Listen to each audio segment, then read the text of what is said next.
Hello everybody, SeKo Starcraft here with a pro replay. We have Evil Genius's Demuslim against this dude named King and whatever team that's supposed to be. Bex Threnor. Sure. Good luck and GG. Part of me wishes I was a little bit better at Starcraft, so you have that outside chance of playing against people like Demuslim. Pretty big fan of just about everybody in the Evil Genius's team. So we'll see how he does. Good luck up against a Zerg player, so one of my favorite matchup types. If there's anything funky up anybody's sleeve here.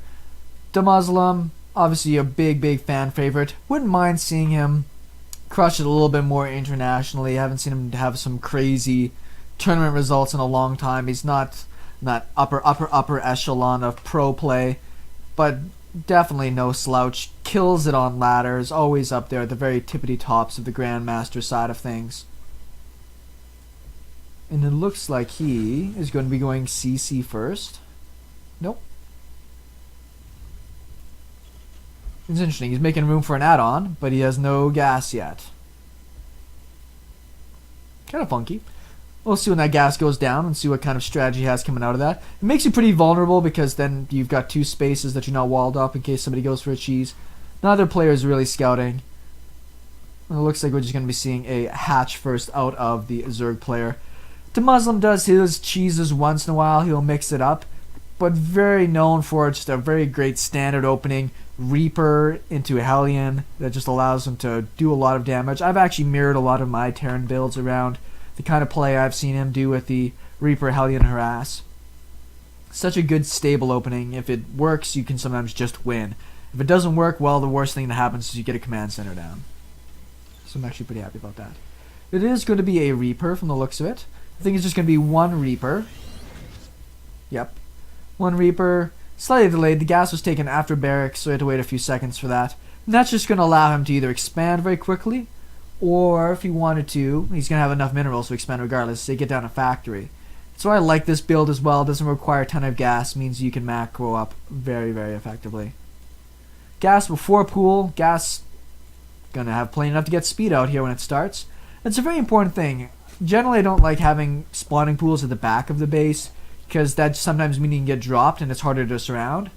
But if you put it back here, it's harder for the Terran player to come in and scout what's going on. And if I'm going Reaper, I generally like to see the spawning pool to see if it is researching any type of speed. Because if it is, then I know that my timings, my Reapers, is going to be much less. First guys, most of the way across the map. CC going down. And then he's going straight into a reactor. So I'm not going to say it's super greedy, but it's pretty greedy. Queens are going to pop you pretty soon. 4 lings, the standard response I see from people. Did they? Oh, they spawned in the natural. That's sucky. Did have to make one spore crawler. Did get a drone out of that. Deece. He's a little bit beat up right now, though, so he's going to have to retreat. That's kind of sucky when you have your little defensive lings spawn at the wrong hatchery. What can you do? Couple marines going down. He's probably going to build a bunker at the front here as soon as he's finished. And then up here in the main. Oh, very fast. A third command center. I like.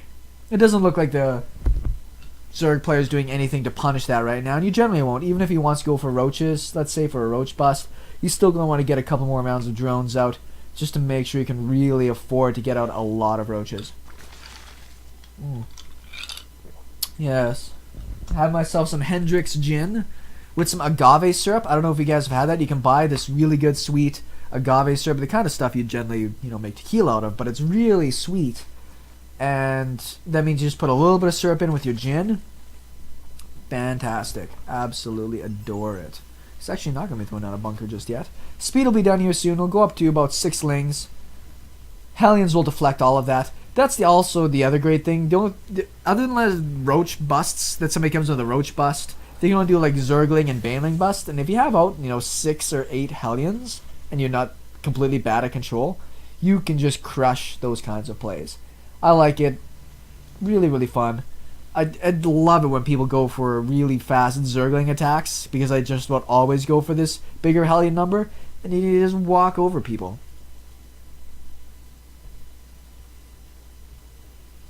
Economy in full swing. Let's look at the worker counts. Slight EG for the Zerg player. That doesn't surprise me too much. Not doing anything but really getting out the drones.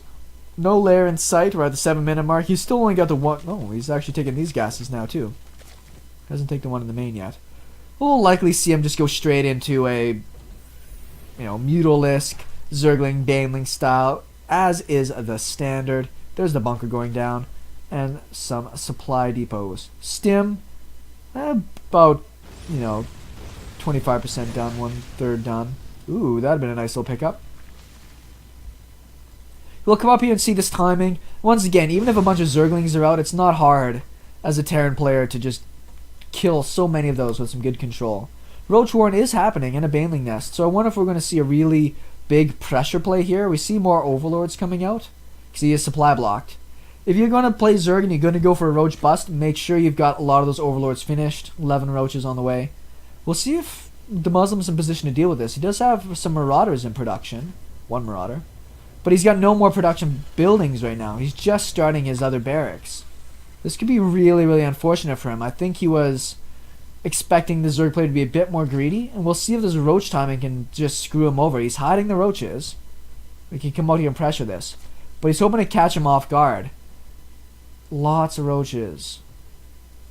Third base happening. Well, the good thing is, if this third base goes down, he's at least going to be able to be making economy, even if he has to give up his natural. Now he sees that the roach pressure is coming. I actually would like him to delay this a bit, either attack it, put some damage in on it or something, because right now, there's almost no way for him to stop this. That's so many roaches. At least kill the Zerglings off.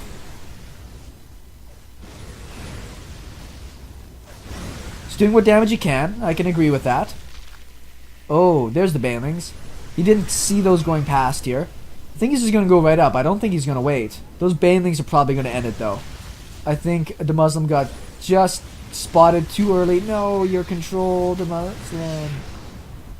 At least there's a bit of a delay. This is the end. He's got bunkers in his main, though. So we're going to see what that turns into. 3 hatch production of Zerglings and roaches. Repair the depot. Repair the depot. Losing the upgrades is pretty crappy. Building those on the low ground, bit of a risk.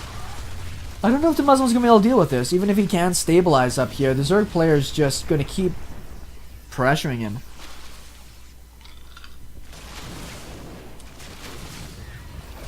Yes. Gin and agave. I recommend it to everybody. Almost double the supply now for the Zerg player. His supply blocked like a mofo. Yeah, and here goes the... Wow. Just wow.